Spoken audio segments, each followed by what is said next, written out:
Lesson 133. I will not value what is valueless. Sometimes in teaching there is benefit, particularly after you have gone through what seems theoretical and quite remote from what the student has already learned, to bring him back to practical concerns. This we will do today. We will not speak of lofty world-encompassing ideas, but dwell instead on benefits to you.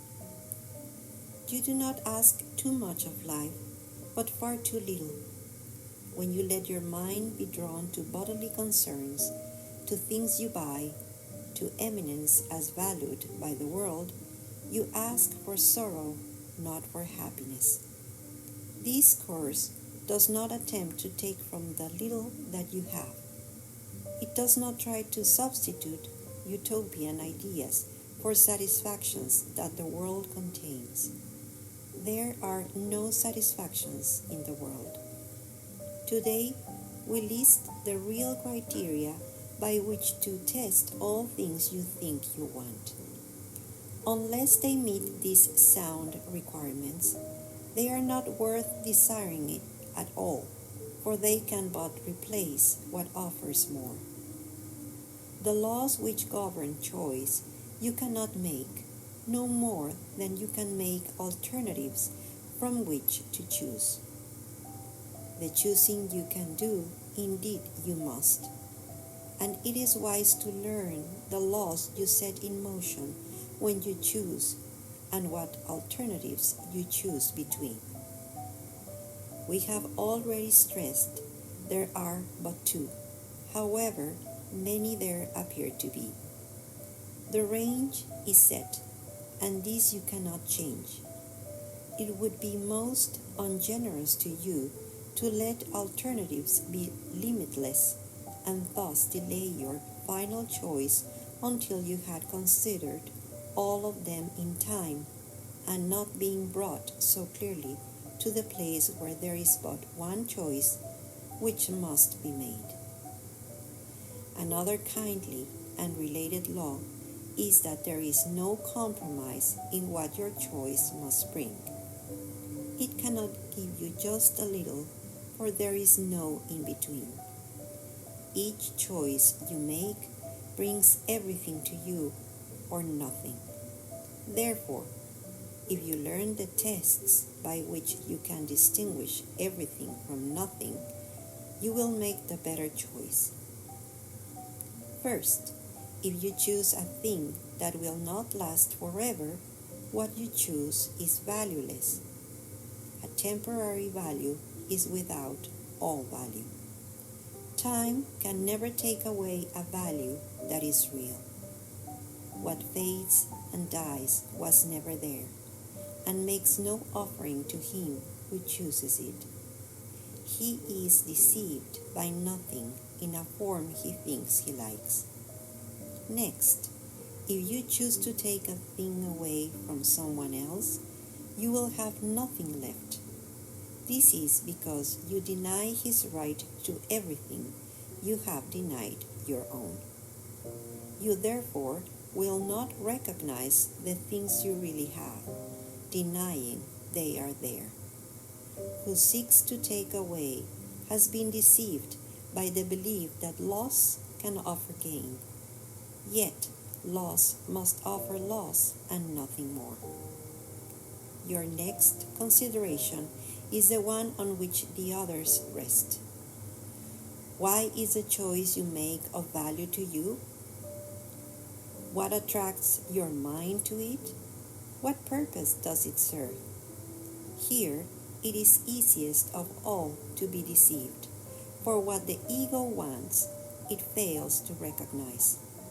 It does not even tell the truth as it perceives it, for it needs to keep the halo which it uses to protect its goals from tarnish and from rust, that you may see how innocent it is. Yet is its camouflage a thin veneer which could deceive but those who are content to be received. Its goals are obvious, to anyone who cares to look for them. Here is deception doubled. For those one who is deceived will not perceive that he has merely failed to gain. He will believe that he has served the ego's hidden goals.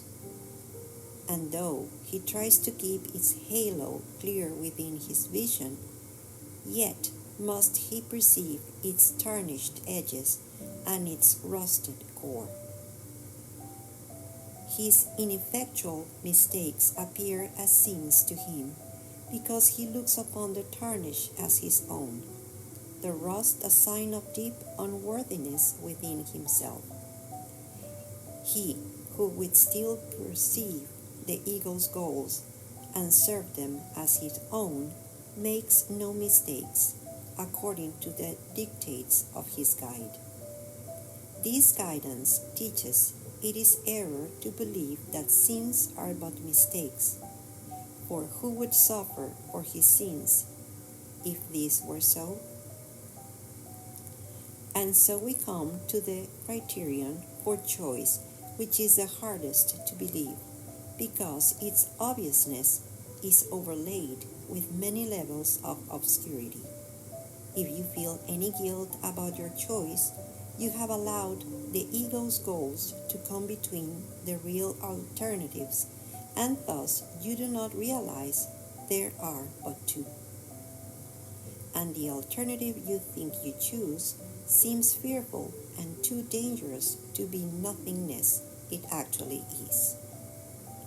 All things are valuable or valueless, worthy or not of being sought at all, entirely desirable or not worth the slightest effort to obtain. Choosing is simple just because of this. Complexity is nothing but a screen of smoke which hides the very simple fact that no decision can be difficult. What is the gain to you in learning this? It is far more than merely letting you make choices easily and without pain. Heaven itself is reached by empty hands and open minds, which come with nothing to find everything and claim it as their own. We will attempt to reach this state today, with self-deception laid aside and with an honest willingness to value but the truly valuable and the real. Our 2 extended practice periods of 15 minutes will begin with this. I will not value what is valueless, and only what has value do I seek, for only that do I desire to find. And then receive what waits for everyone who reaches unencumbered to the gate of heaven, which swings open as he comes.